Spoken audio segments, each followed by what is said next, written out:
Good morning, children. Now we have come to the final leg of your last chapter, that is South America. If you remember, we had done the location of South America, we did the physical features of South America. Do you remember what were the four physical features of South America? Well, they were the western coastal plains, the Andes mountain, the central plains, and the eastern highlands. After that, we had covered the rivers and lakes. Now, once you come to know about a certain continent, the knowledge about the continent is never complete if you don't know who lives in that continent, isn't it? And whoever lives in that continent comprises the birds, the animals, and of course, the human beings.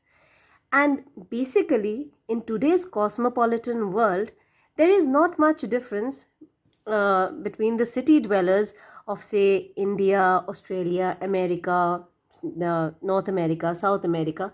So basically, when we need to study, we will pick out a particular place where very special type of people or special type of uh, flora and fauna are found. So, in South America, we pick out the Amazon basin. Let us first again go through where the Amazon basin is. As you can see, it is located near the northern portion. The river Amazon, with all its tributaries and distributaries, form a huge network, the basin. It comes from the Andes, the mountain Andes, and then it drains into the Atlantic Ocean.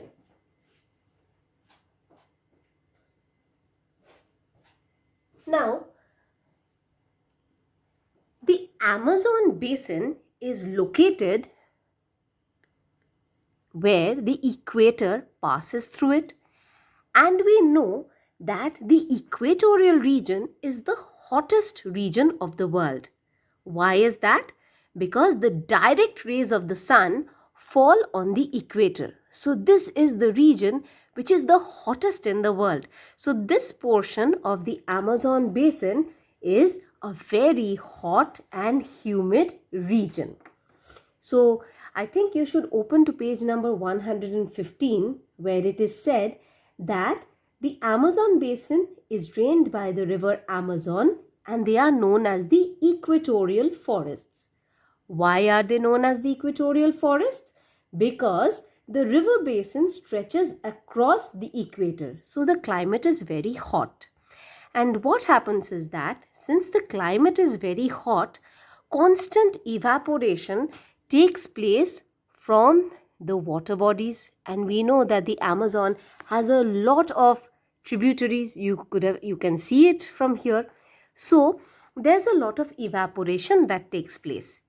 When this evaporated vapor, it goes up into the atmosphere at a certain level, it starts to cool. When it cools, it forms clouds and consequently there's a lot of rain.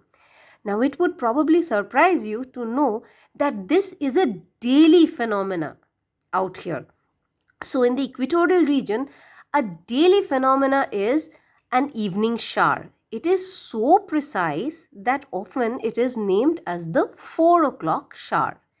So not only is the Amazon River a very, very hot place, but because of the constant rainfall that occurs over here every single day, it is also a very humid place. Now, think of your own little garden, or maybe even if you have a potted plant at home. Now, this potted plant, in order to grow, or your plants in the garden to grow, requires a constant amount or supply of sunshine, and you must water it daily. So you are watering it daily with your watering can, and there is sunshine. That makes your plants grow in a healthy manner. So can you imagine that if in a huge place you find that there is constant sunshine and constant supply of rain. What a wonderfully lush vegetation will be formed in this kind of an area.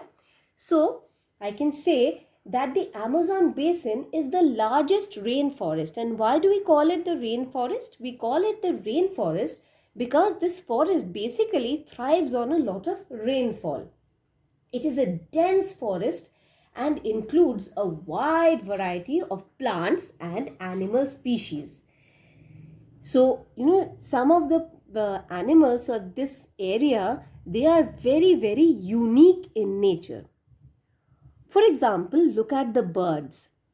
The bird of paradise, there are quite a few species of the bird of paradise, and they have wonderfully, varied feathers, very colorful birds, and they dance beautifully in order to attract a mate.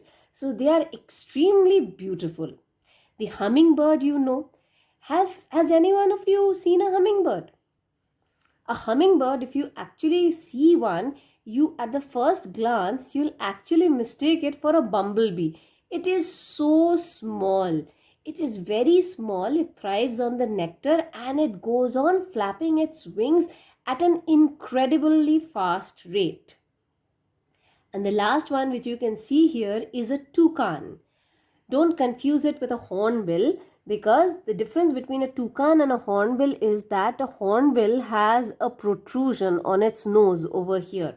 The toucan does not have that.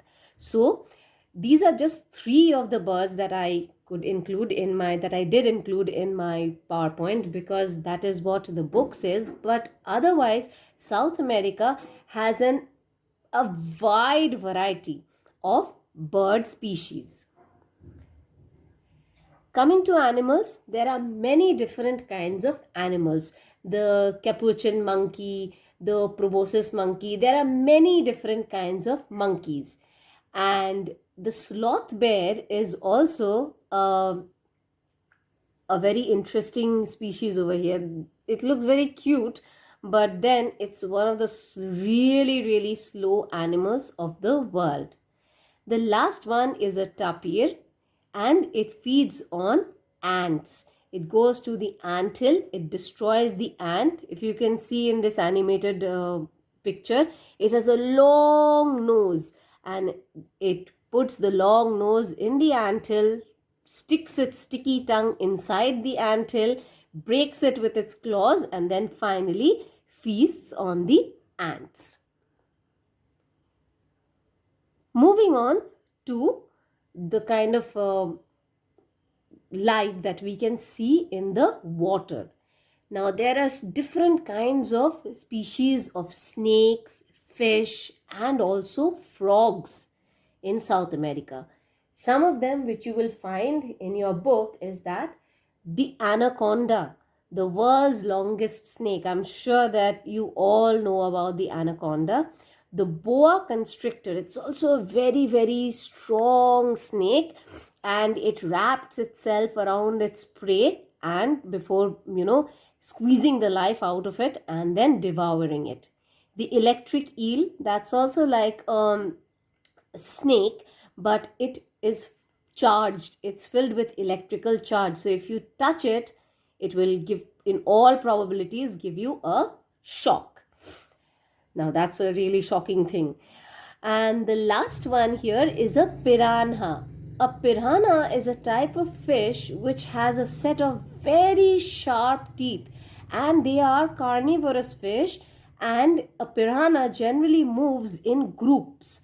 And once they find a prey, any size of prey, even human beings are not very safe if they step into a piranha infested water.